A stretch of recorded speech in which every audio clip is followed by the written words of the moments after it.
Is there anything else that she needs? Nope. Okay. She's got it. All right. I think I know who that is. Okay. Oh, well, here we are. Hello, everybody. Yeah, okay. We're right in the middle of stuff, right? Okay, we're on the air. This is the orientation session for FA255, Understanding Movies, the American Cinema. And so let's just jump right into it to find out what this class is about, what's expected of you, and so forth.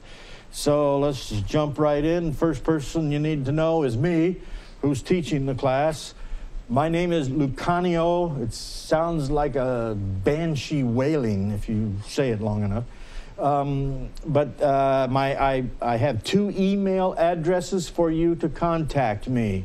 That is the one on campus, as you see right there, and the other one is the one I have at home. And I check these all day long. That's the best way for you to get in touch with me.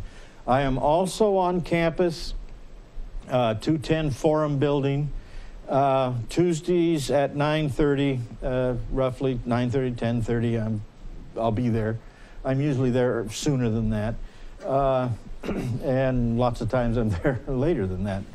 But if if you can't make it at that hour, let me know, and you have to see me in person, and we can make an appointment. Something about me. I have spent my professional career dealing with movies. I have taught film studies for a long time. I've written a few books. There are some of them. As you can see, I've specialized in 1950s science fiction films. I wrote Them or Us and Smokin' Rockets, and then from Smokin' Rockets put me in the movies. I was also in a documentary, one of the talking heads, called Monsters from the Id. You can see a trailer for that at monstersfromtheid.net. I didn't even check to see if that's still up and running. It's been a while. And it's, the film did all right in Norway, but I don't know where else it did anything. Latest thing that I did, I've been writing about early television, and I wrote a chapter about the Ziv organization in a book called Science Fiction Theater, and the most recent book, which came out last fall, is 1950s Rocket Man TV series and their fans. And I wrote an essay in there about the clubs that the kids had, like the Secret Squadron and those kinds of, junior rocket men, those kinds of things that was going on at the time. I'm also involved in radio, in old-time radio, and I edit it's a magazine. It's only a 16-page newsletter, but because it's 16 pages, it's like a magazine called Radiogram. So I'm pretty much involved in the old stuff, okay, because I'm old. When I started all that stuff, it was new. But I'm like a film archaeologist. I study old movies. I still look at silent movies. That's where I'm at, and that's the kind of thing that I study. So if you want to know what I've done most of my life, it's been looking at the past. It's been digging up old movies and one of those strange people that gets all excited about looking at a film that has dust in the soundtrack and it crackles. And then you look at it and you see a scratch go by and you go, yeah. Unlike what we see in such pristine shape today. But it's like me. I have dust in the soundtrack and I have scratches all over me and all of that sort of thing. Okay, moving on. This is really important. Don't call me. There's no reason for you to call me. Send an email. That's the best way to get in touch with me. I'm only on campus 1 day a week, and it's one of those horrible things, that you will call me on a Tuesday morning, and I'm not going to get that message until the following week. But the best way is to send an email. I gave you the 2 email addresses, so you can use either one or use both as, a carbon copy and so forth. So that's the best way to get in touch with me, is by using email. And one more time, you will use email. You will use email. You will use email. You just remember that tonight as you go to sleep. It is, if I have to talk to him, use email. There is the address, and don't panic because it's in the syllabus, which you can download off of Moodle. It's in the syllabus. That is the address, the web address, the internet address for all of the programs that you need to see. You can watch them on the cable systems, yes. They are broadcast. There is that schedule in the syllabus. But you also can access every one of those programs at the Annenberg site, and it's free. It doesn't cost you anything. And that's the address for it. But again, I'm not going to give you that long thing because nobody'd ever remember that. But it is in the syllabus, and that is the place for where you can control it. So you're not bound by the schedule, the broadcast schedule. This is where you can say, okay, if you want to, you can watch all of them all week. Every program this week if you want to. All right, moving on. There is a book for this. And it is called American Cinema, American Culture, and I believe, I can't remember, I think there is a 5th edition, but any edition works for this class. Any edition. So you don't have to get the latest up-to-date edition to pass the course, actually. Any edition works, and the reason for it is these programs you're going to watch are rather dated. But not dated in an insignificant way, because when we are talking about the film language, when we are talking about what makes for great filmmaking, it's all there. The only difference is the book, the newer editions of the book, do give us examples about newer films. Okay, but that's the only difference. So that's why any edition of this book works. The chapters that I've listed, the reading list here for you in the syllabus, that is according to the 4th edition. So the chapters are basically the same, but page numbers are going to be a little bit different, that sort of thing. And also, the later edition does have, under the Western, I put that chapter in there, I think it's chapter 12, but they do have a science fiction section that's new to it. And but anyway, it'll make sense to you because when you look at it and you want to look at the studio system, you'll find chapter 4 of all the books, any edition of it's going to be, well, guess what? The studio system. So it's going to make sense to you. All right. So what is this course really all about? It's an introductory course that brings Hollywood filmmaking into clear focus as an art form. Okay, all of you in here. That's the default. You're in a college classroom. So naturally you default to that. You come into a film class and the only thing you're thinking about is it's art. Okay? It's also an economic force. And what I tell everybody in every class, cinema class I've ever taught, there is one basic understanding that we have to have about Hollywood filmmaking.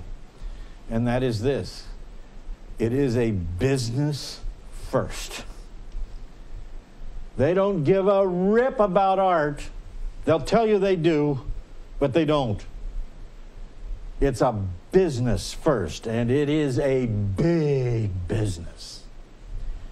Now, before you start throwing things at me, that doesn't mean that it can't be an art form. Because all the movies begin as a business factor. They begin with the idea that we're going to make a movie and we're going to put these people in that have a great following, and we are going to send that movie out to a bazillion theaters, and all this money's coming in. That doesn't say, and I don't want, what it does not say is it's not going to be any kind of an artistic effort, because it's still going to be creative. And what it is one of those interesting things which involves a lot of people who are very creative. So yes, it is an art form. Yes, we can look at it and enjoy it and talk about it and discover its aesthetic value. And that's what we do when we talk about it. But we also have to understand that there are business considerations in it. It was always even in later films, part of the business consideration is, oh my gosh, they rated this movie G. Nobody's going to see it. Well, go back and reshoot it and put some more blood in it. Go back, shoot it, put more TNA in it. Do anything so it gets something other than a G, because as we know from our business experience, that's the kiss of death. Nobody will see it. And so producers have done that.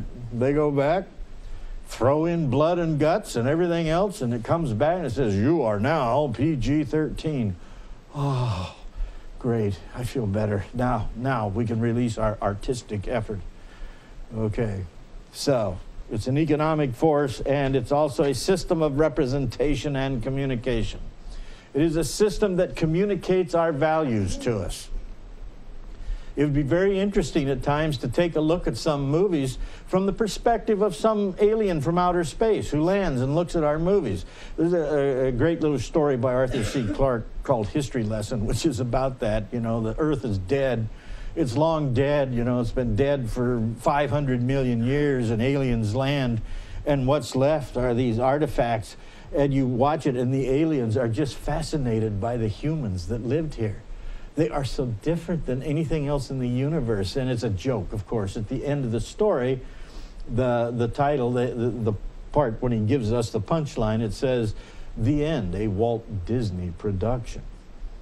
They've been watching cartoons, and that's their understanding of what the human beings were all about. But at any rate, it is that. It represents who we are. And right now, our culture has changed so radically from the silent era to the present day, that if you look at the history of the film, you have an understanding of how our culture has changed. That radical change, not just, and part of it's technology too, because we can also look at what was our technology doing at these times, but you also look at it and say, so this is what the human spirit was all about. Back then, it's what the human spirit is all about right now. Quite a change. Also, the American cinema probes the deeper meanings of American movies through hidden message of genres. That's their term. I don't like that term, but that's what they use. The hidden message that you find in genres.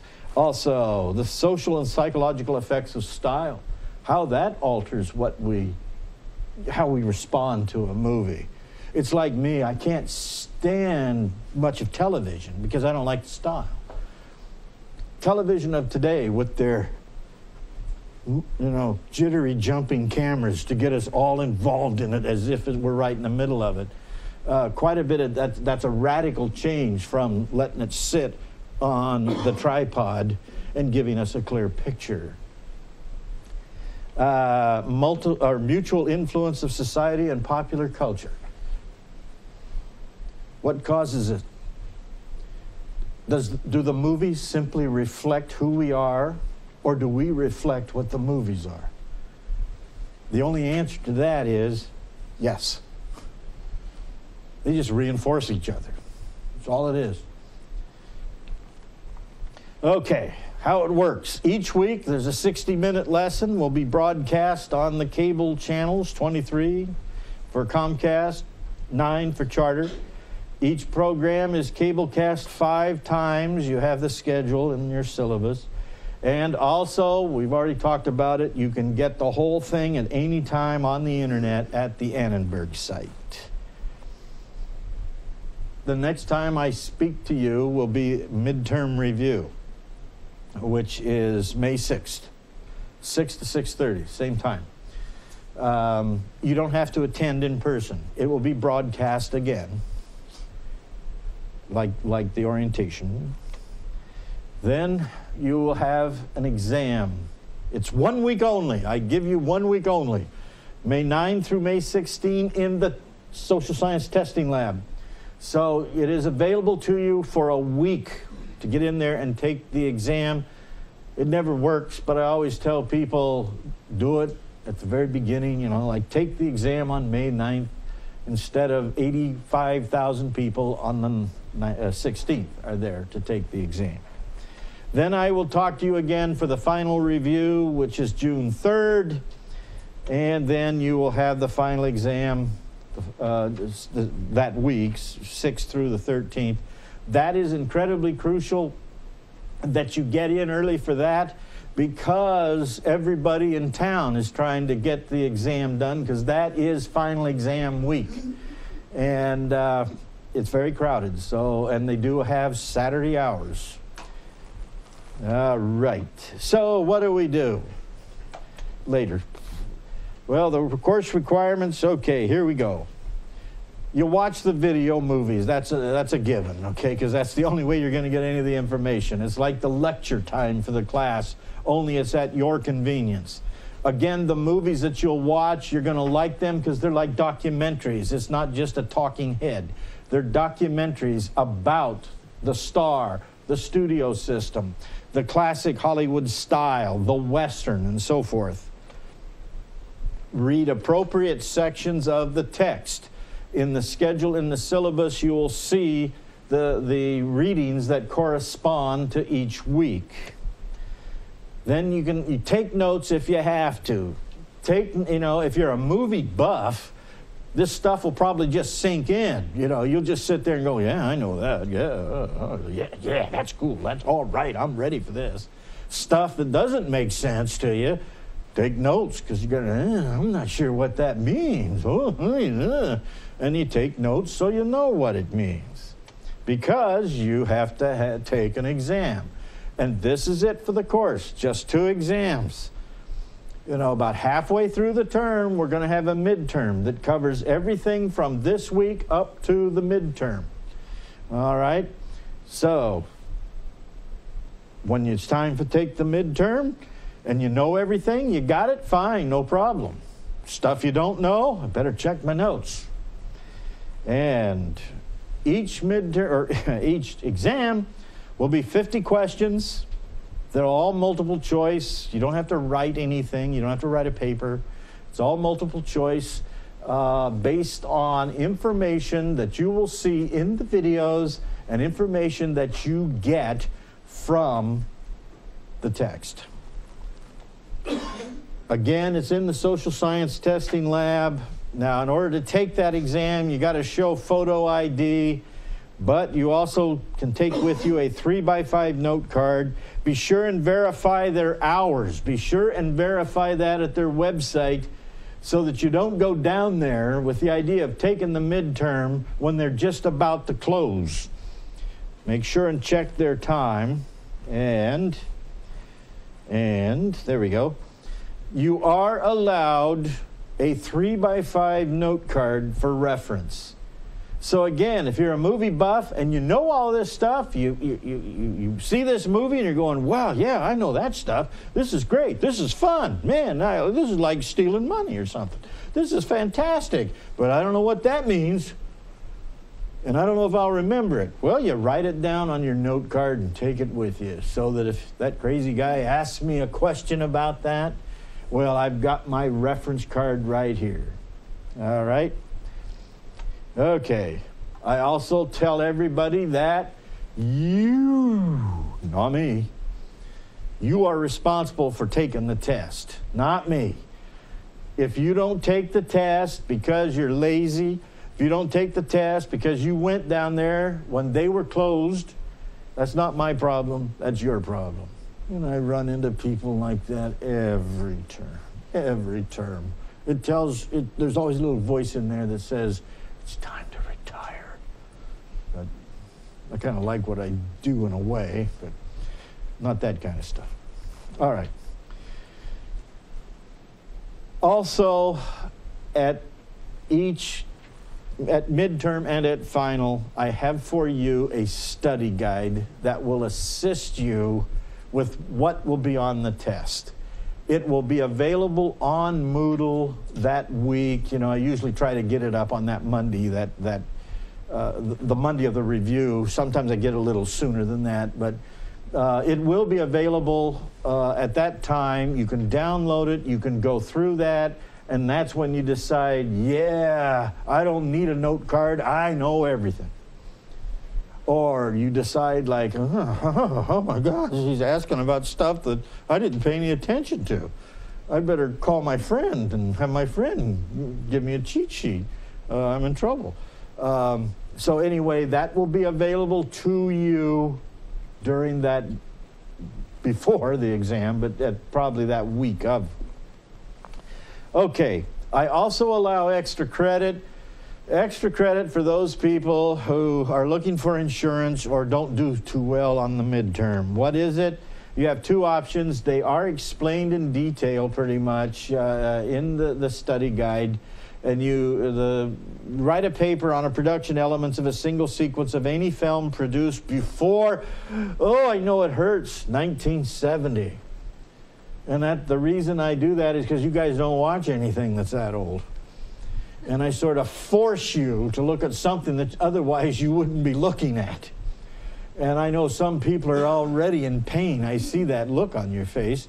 But it could be worse. It could be, I could force you to watch a film that was shot in black and white. Or Mystery Science Theater. Yeah. Yeah. Okay, so at any rate, it's explained in the syllabus. Or, if so inclined, produce your own narrative or documentary production. Okay, again, the details are in my deluxe syllabus that's available on Moodle for download. It's available there, and it'll give you all the specifics about it. If you're confused, bewildered, rattled, depressed, and desperate like I am, stop by during office hours or send an email and we'll try to give you rest. Okay? Now, this is what this class is going to be all about. You're going to see a video about the classic Hollywood style, which is they're going to talk about what is the original Hollywood, because things have changed since then. And classic here, please take note, classic here does not mean just simply that it's old. Classic is very much an attitude that surrounds the film, as in classicism. You people from English will recognize words like classicism, romanticism, and so forth.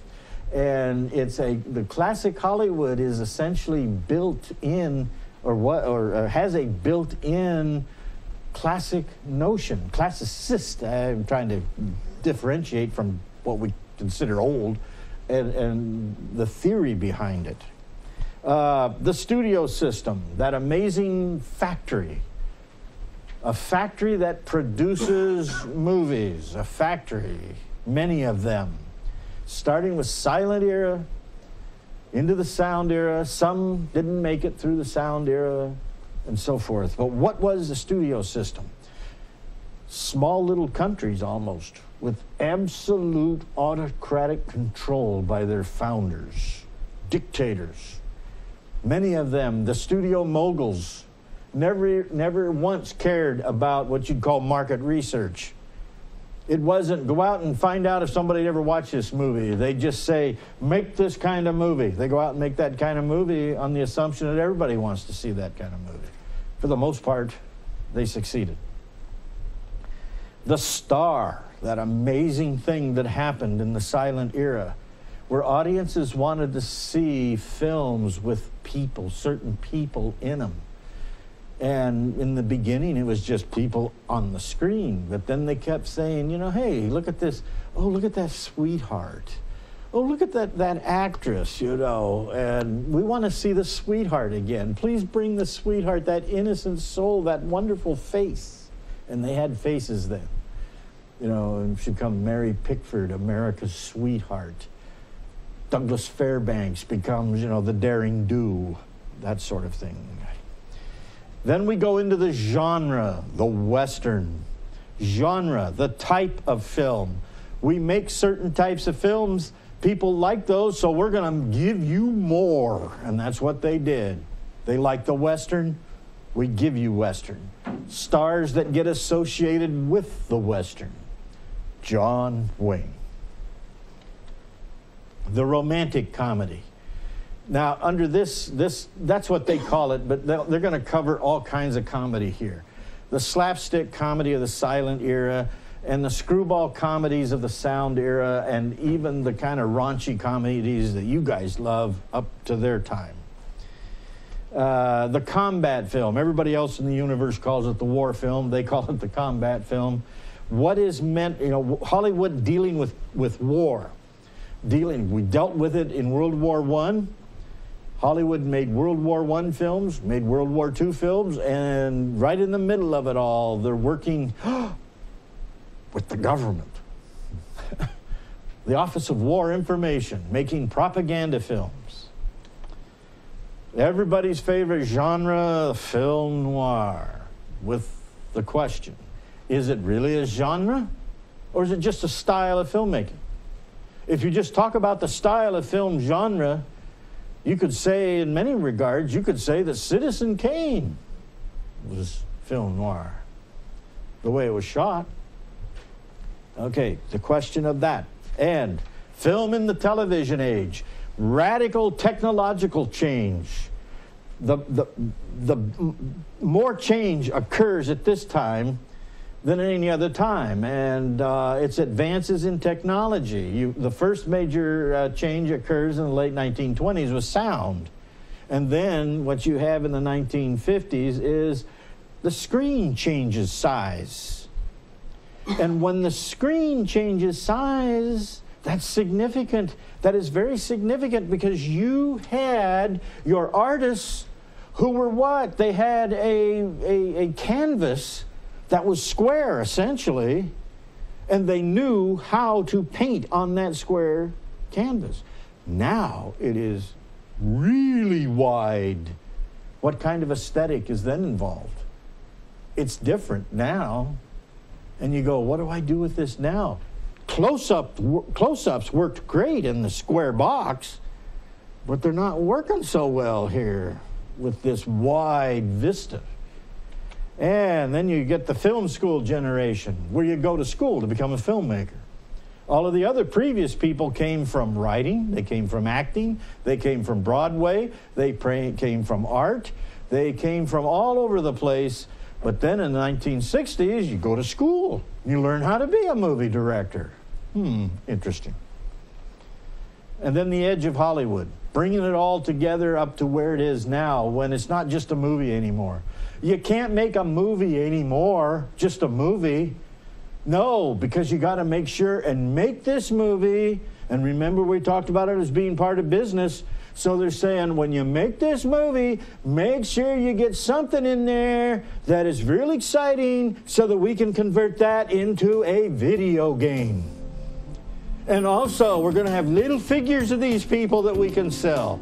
The sound guy, or the music guy, make sure and write a song, even if the producer doesn't want it. He writes a song anyway, so that he can sell that. Okay? All right. That's it. There are the two emails. Remember to check the time for the exam. And that's it, folks. The end. Thanks for watching. See you later. Bye. Thanks. Now, questions. Now is the time.